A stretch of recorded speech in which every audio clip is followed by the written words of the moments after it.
वेदास्तथा स्मृतिगिरो यमचिन्त्य शक्तिं सृष्टिस्थितिप्रलयकारणमामनन्ति तं श्यामसुन्दरमविक्रियमात्ममूर्तिं सर्वेश्वरं प्रणतिमात्रवशं भजामः। अज्ञाननिरतिरुपैति यया विशोषं भक्तिः परापि भजते परिपोषमुच्चैः तत्त्वं परं स्फुरति दुर्गममप्यजस्रं साद्गुण्यभृत्स्वरचितां प्रणमामि गीताम् नारायणं नमस्कृत्य नरं चैव नरोत्तमं देवीं सरस्वतीं व्यासं ततो जयमुदीरयेत्। हरे कृष्ण कृष्ण कृष्ण हरे हरे, हरे राम राम राम हरे हरे। गीता मंजरी का यह 161वां अंक है। हम लोग 3, 27, 28 के अनुसार प्रकृति के गुणों पर कुछ चर्चा कर रहे थे। सांख्य से संबंधित तत्व का प्रतिपादन मुख्य रूप से गीता में 13वें अध्याय के से हुआ है, 12वें के बाद में हुआ है। अभी सांख्य से संबंधित ज़्यादा चर्चा नहीं है, इसलिए यह विषय आप लोगों को कठिन लग रहा है। पर उसके बिना भगवान कुछ विशेष कह नहीं सकते, क्योंकि वह तो साधन के मार्ग में आता ही है। किंतु तत्वों की चर्चा भगवान ने गीता में बाद में की है। अभी गुण को हमने सामान्य रूप से समझा। गुण के कार्य क्या है? जो कुछ भी प्रकृति में घटित हो रहे हैं उसमें प्रधान, व्यवहारिक दृष्टि से प्रधान हाथ जो है वह गुणों का है। हमारा देखना, बैठना, उठना, यह सब गुणों का खेल है। हमें भूख लगती है, आप समझते हैं ये भूख क्यों लगती है? किसी को भूख लगती है, किसी को नहीं लगती है। भूख क्यों लगती है, भूख क्यों नहीं लगती है, यह आधुनिक विज्ञान के हिसाब से कुछ अलग होगा, किंतु जो वेदांत है इसके हिसाब से यह प्राण शक्ति का कार्य है। जिसके शरीर में प्राण शक्ति मंद है उसे भूख नहीं लगती है। और प्राण शक्ति, प्राण जो है प्रकृति का विकार है, और सारा प्राण हमारे शरीर को संचालित करता है। तो बहुत सूक्ष्म रूप से जहाँ यह गुणाह गुणेषु वर्तन्ते, यह जो भगवान ने 3:28 में कहा, इसका भाव गुणाह मतलब शरीर, अधिष्ठान, इंद्रियाणि वे भी गुणकारी हैं, और प्राण, ये तीनों मिलकर, और देवता, इंद्रियों का अधिष्ठात्री देवता, ये सब मिलकर के गुण कार्य अर्थात रूप रस गंध में लगते हैं। इसी व्यवहार को कर्म कहा जाता है, क्रिया कही जाती है यहाँ पर। तो यह जो है प्रकृति के द्वारा होने के कारण, गुणों के द्वारा प्रेरित होकर गुणों के लिए ही किया जा रहा है, तो यह गुण कार्य है। और जो इस गुण और कर्म के विभाग को समझने वाला है वह तत्वविद है। तत्व वही जो सांख्य तत्व को, विभिन्न तत्वों की परिस्थिति, स्थिति जो भी कहें, उसको ठीक से जानता है, अनुभव करता है। यहाँ है अनुभव करने वाला। जानने में हम लोग जानते हैं, पर हम लोगों का अनुभव उस तरह का नहीं हो पाता है। जो जानते हैं, अनुभव करते हैं, वे उस स्थिति में रहते हैं, इसलिए उसमें आसक्त नहीं होते हैं। परंतु सामान्य लोग वहाँ आसक्त होते हैं, कर्म में आसक्त होते हैं, कर्म फल में आसक्त होते हैं, क्योंकि वहाँ उनके अंदर कर्तापन का भाव होता है। और यह जो कर्तापन है, इस रसगुल्ले को खाकर मुझे आनंद मिलेगा, यह जो कर्तापन का भाव है उसमें प्रकृति के द्वारा आरोपित है। क्यों आरोपित है? इसका कारण उस जीवात्मा का अपना एक कर्तापन का भाव है जो उसमें। यदि कर्तापन का भाव जीवात्मा में नहीं हो तो प्रकृति अपने कर्तृत्व को जीवात्मा में आरोपित नहीं कर सकती है। जीवात्मा के स्वाभाविक कर्तृत्व पर ही प्रकृति अपने कर्तृत्व को आरोपित करती है। जीवात्मा के अंदर सुख भोग की एक लालसा है, चेष्टा है। प्रकृति उसके समीप है, उस प्रकृति को भोगने की इच्छा जब उसे होती है तब प्रकृति अपने कर्तृत्व को उस पर आरोपित करती है। जैसे उदाहरण दिया, एक भूत जो है किसी पर आविष्ट हो जाता है, फिर वह व्यक्ति अपना स्वाभाविक परिचय भूल जाता है और भूत का ही परिचय चलता है। वह उसमें जो खाता पीता है वह खाता है, बाल्टी का बाल्टी वो भूत रसगुल्ला खा जाता है। तो वह कौन खा रहा है? वह व्यक्ति नहीं खा रहा, भूत खा रहा है। तो इस प्रकार की स्थिति जीवात्मा की है। प्रकृति के अधीन, प्रकृति के आवेश में जीवात्मा भी जी रहा है। इसलिए प्रकृति के द्वारा किए गए कर्म को वह अपना कर्म मानता है, क्योंकि उसकी आसक्ति प्रकृति में है। और फिर प्रकृति अपने जो कार्यों को करती है वह उसमें संचरित हो जाती है, वह भावना। तो प्रकृति द्वारा किए हुए कर्म को वह अपने द्वारा किया हुआ कर्म मानता है। इसलिए फिर वह कर्म के फल से बंधता भी है और इस कर्म से मुक्त होना हमारा लक्ष्य है। भगवान 3:29 में कह रहे हैं, हाँ 3:28 में तो भगवान ने कहा जो तत्वविद होते हैं वो विद्वान हैं, वो ज्ञानी हैं और वे गुण गुण में वर्त रहे हैं, प्रवृत्त हो रहे हैं, यह जान करके इन गुण और कर्म के विषय में आसक्त नहीं होते हैं। किंतु जो आसक्त हैं, जिनमें कर्तापन का भाव है, उनके लिए फिर क्या करना चाहिए? तो बोल रहे प्रकृतिर गुण सम्मूढ़ा सज्जन्ते गुण कर्मसु। प्रकृति के गुणों के द्वारा जो मूढ़ हैं, सामान्य मूढ़ और विमूढ़, सम्मूढ़, दोनों में थोड़ा अंतर है। सम्मूढ़ लोग बहुत ही नीचे होते हैं। हम लोग मूढ़ हैं, किंतु अध्यात्म तत्व को स्वीकार कर हम लोग कुछ कर रहे हैं। कुछ लोग इसे स्वीकार ही नहीं करते हैं। उनके लिए यहाँ कहा जा रहा है प्रकृतिर गुण सम्मूढ़ा सज्जनते गुण कर्मसु। वे गुण और कर्म में आसक्त होते हैं। तो यहाँ यह विचार करें कर्मयोग का अधिकारी कौन है, क्योंकि कर्मयोग निष्काम होता है, फल की इच्छा नहीं होती है इसमें। फिर सकाम कर्म का अधिकारी कौन होता है, जो फल में आसक्त होता है। फिर ज्ञान का अधिकारी कौन होता है? प्रकृति के द्वारा इस देह में जीवात्मा की अहम बुद्धि कराई जाती है। 2:27 में कहा गया अहंकार विमूढ़ आत्मा।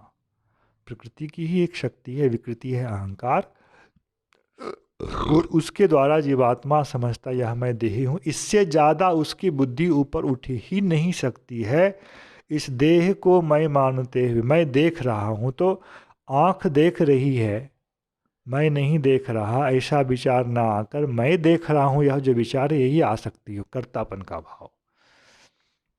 और बुद्धि के द्वारा भी यदि वह इस विषय को स्वीकार नहीं कर पाता है कि मैं इस शरीर से पृथक हूँ, तो वह बिल्कुल सकाम कर्म का ही अधिकारी है। ऐसे लोगों को बिल्कुल ही विचलित नहीं करना चाहिए। किंतु अंततः कुछ विचार करने की जिसमें योग्यता आ जाती है और सांख्य तत्व को वह समझने लगता है, तब वह एक प्रयास करेगा। और जब वह प्रयास करेगा तब वह निष्काम कर्म करने की चेष्टा करेगा। ज्ञान की दशा में तो आया नहीं है, तो ज्ञान की दशा को प्राप्त करने के लिए वह निष्काम ज्ञान का एक अंश अपने कर्म में घुसाएगा कि मुझे फल नहीं चाहिए। फिर धीरे धीरे जो है वह इतना शुद्ध होगा, प्रकृति का प्रभाव इतना कम हो जाएगा कि उसे पता चलने लगेगा कि मैं कर्ता नहीं हूँ। और जब वह कर्तापन में भी आसक्त नहीं होगा तब वह ज्ञान की दशा में पहुँचेगा। तो जो एकदम से अहंकार के द्वारा भी मूढ़ हैं, प्रकृति के द्वारा भी मूढ़ हैं, वे तो सकाम कर्म करने वाले हैं। जो थोड़े कम मूढ़ हैं, सामान्य रूप से मूढ़ हैं, वे निष्काम कर्म करने वाले हैं। और जो मूढ़ नहीं हैं वे ज्ञान की दशा में पहुँचे हुए हैं। और जो महामूढ़ हैं उनको शास्त्र का कोई बंधन स्वीकार नहीं होता है और फिर उनकी गति तो बहुत ही बुरी होती है।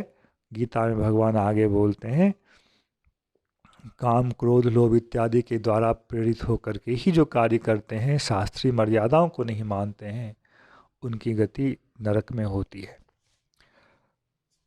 तो 3:29 में भगवान कह रहे हैं, जिनका जो प्रकृति के गुण से सम्मूढ़ हैं, गुण और कर्मों के विषय में, तान अकृष्ण विदास, वह बिल्कुल ही कुछ नहीं जानता है।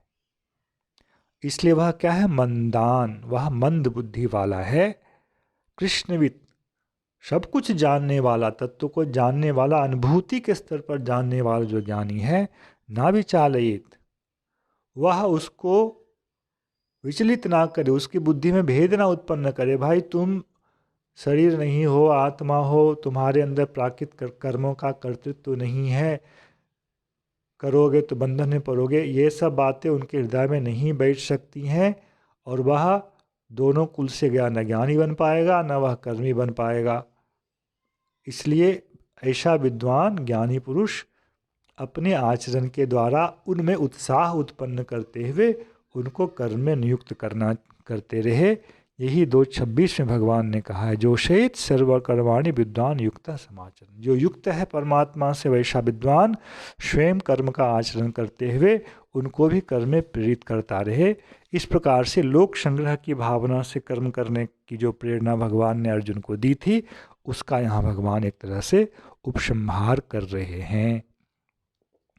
अगले श्लोक में भगवान कह रहे हैं, किस प्रकार से, जो ज्ञानी तो नहीं है पर विषय में श्रद्धा हुई कि हाँ, इस तरह से करने से हम इन बंधनों से मुक्त होंगे, आसक्तियों से मुक्त होंगे, तो उसके लिए भगवान यहाँ कह रहे हैं, अब मयि सर्वाणि कर्माणि सन्न्यस्याध्यात्मचेतसा निराशीर्निर्ममो भूत्वा युध्यस्व विगतज्वरः।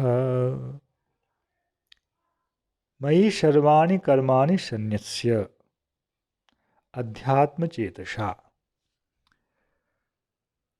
चित्त और चेतस शब्द ऐसे समान रूप में व्यवहार होते हैं, किंतु यहाँ समझ, जिसको प्रज्ञा कहा गया था उसी को समझे यहाँ चेतसा, चेतः।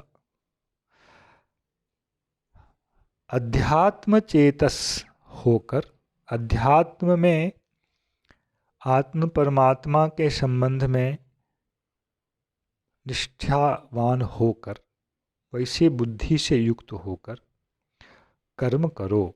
युद्धस्व, युद्धस्व, युद्ध रूपी कर्म करो। तो फिर जो पहले कहा गया कर्म में आसक्त नहीं होना है, उसका भगवान अब स्वरूप बता रहे हैं। मयि सर्वाणि कर्माणि सन्न्यस्य, जिनका चित्त अध्यात्म के विषय में निष्ठ हो जाएगा, स्थित हो जाएगा, वे क्या करेंगे? कर्म को करेंगे, क्योंकि ज्ञानी नहीं बने हैं वे। कर्म को करेंगे, कैसे करेंगे? उन कर्मों का समर्पण भगवान को कर देंगे। मयि सन्न्यस्य, मयि सर्वाणि कर्माणि सन्न्यस्य, सभी कर्मों को करे जो शास्त्रीय आज्ञा से प्राप्त हैं, और लौकिक कर्मों को भी कर पाए तो और भी अच्छी बात है। पर पाप कर्मों का समर्पण कैसे करें? शास्त्रीय कर्म तो पाप नहीं होते हैं, वह तो विधान से युक्त है। जो कर सकते हैं लौकिक कर्मों का भी समर्पण करें, पर वो पाप कर्म नहीं होने चाहिए। पाप कर्म का समर्पण भगवान को नहीं किया जा सकता है। मयि सर्वाणि कर्माणि सन्न्यस्याध्यात्मचेतसा निराशीर्निर्ममो भूत्वा। वही दो चीज आ गई पुनः। निराशी का मतलब है, आशी मतलब कामना। कर्म के द्वारा अपने लिए कोई लौकिक कामना मत करो। कामना है तो किसका क्या है? हम तत्व की अनुभूति कर पाए, यह कामना हो। फल की कोई, कर्म का जो फल कहा गया है, युद्ध करने से स्वर्ग की प्राप्ति होगी, इस फल में तुम्हारी कामना नहीं हो। तुम्हारी कामना यदि हो तो यह हो कि हमें शुद्ध तत्व की प्राप्ति हो, मैं अपनी वास्तविक स्थिति को समझ पाऊँ, तो इसे कहते हैं निष्काम हो जाना। निराशी का मतलब निष्काम। निर्ममो, अहम और मम दोनों सहचर होते हैं। निर्ममो कहने का मतलब है निरहंकार भी होना। और दूसरे अध्याय के अंत में भगवान ने जो ब्राह्मी स्थिति की बात कही है, उस जगह निर्ममो निरहंकार कहा है। इसलिए स्वतः समझ लेना चाहिए, निर्मम मतलब यह मेरा है। और यह मेरा है जब कहेंगे तो यह मैं हूँ, यह भी कहना पड़ेगा, मैं और मेरा। तो वहाँ परिचय किससे हो जाता है? शरीर से हो जाता है। शरीर को ही वह मैं समझता है। स्वाभाविक अनुभूति जो है वह यह है कि मैं शरीर हूँ। और ज्ञानी की स्वाभाविक अनुभूति क्या होती है कि मैं यह शरीर नहीं हूँ, मैं इससे पृथक एक आत्मा हूँ। इसलिए दोनों के लिए अलग अलग अधिकार बने हुए हैं। निराशीर्निर्ममो भूत्वा युद्धस्व। अर्जुन ने यहाँ क्या कहा है? ये मेरे पितामह हैं, ये मेरे गुरु हैं, मैं इनको कैसे मार दूं? तो यह ममकार है, ममता का होना।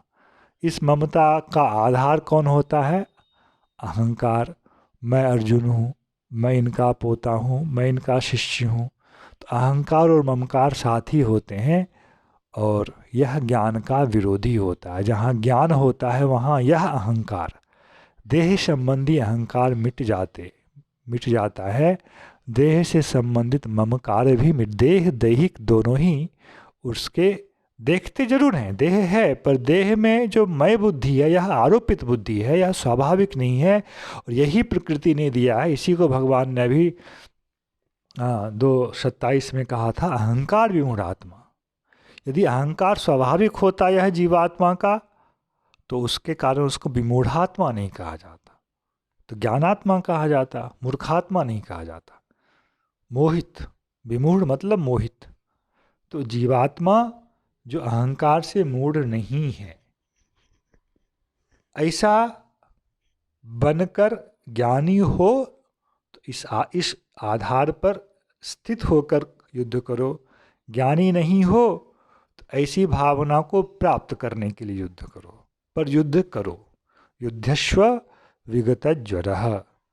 जो तुमको बुखार लग गया है, ममता और अहमता का बुखार है, तुम कांप रहे हो धर्म संकट के कारण, इससे तुम बाहर निकलो और ममता का परित्याग करो, अहमता का परित्याग करो, फल की कामना का परित्याग करो। ज्ञान की दशा में पहुंचने के लिए तुम प्रयत्न करो। और ज्ञान की दशा में पहुंचने के बाद तुम्हें अमृतत्व की प्राप्ति होगी। इसके लिए युद्ध करना है। युद्ध छोड़कर सन्यासी भी तुम्हें नहीं बन जाना है। जय श्री कृष्ण। हरे कृष्ण कृष्ण कृष्ण हरे हरे, हरे राम राम राम हरे हरे।